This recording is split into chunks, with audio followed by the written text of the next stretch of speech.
আমি অফ ক্যামেরায় রোজ ভাজি করে রেখে দিয়েছি। এখানে 1 কাপ পেঁয়াজ নিয়েছি, এলাচ, দারচিনি, লং, একটা টমেটো দিয়েছি। তোমরা চাইলেও দিতে পারো, না চাইলে। তারপরে এখানে দেখো হলুদ গুঁড়া, মরিচ নিয়েছি, ধনে গুঁড়া, জিরে গুঁড়া, পেঁয়াজ বাটা 1 টেবিল চামচ, রসুন বাটা 1 টেবিল চামচ, আদা 1 টেবিল চামচ। তো আমি একটু মশলা বেশি খাই, তোমরা চাইলে কম বেশি করে নিতে পারো, সমস্যা নেই। আমি সবসময় কিন্তু একটু মশলা দিয়ে পানি দিয়ে কষাই নিই। কষানোর পরে দেখো আমি একটা ম্যাগি মশলা দিয়েছি, আর এখানে টক দই আর ফেটাই নিয়েছি। তার আগে আমি দেখো মুরগিটাকে কিন্তু আমি সুন্দর করে কষিয়ে নেব।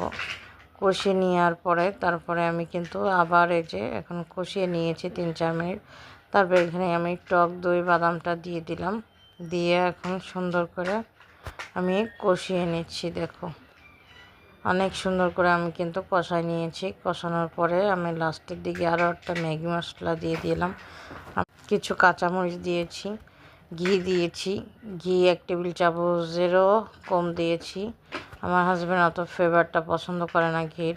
তারপর আমার রোস্টটা দেখো, আমি যেহেতু সকালে গরম করবো, আমি ঈদের দিন রাতে রান্না করে থুচ্ছি। ঈদের দিন কোনো কাজ করতে ইচ্ছা করে না। তো তোমাদের যদি মনে চায় রাতে রান্না করে থোবা, ঈদের দিন রিল্যাক্স থাকবা, তো করতে পারো নতুন আপুরা ভাইয়ারা। Thank you.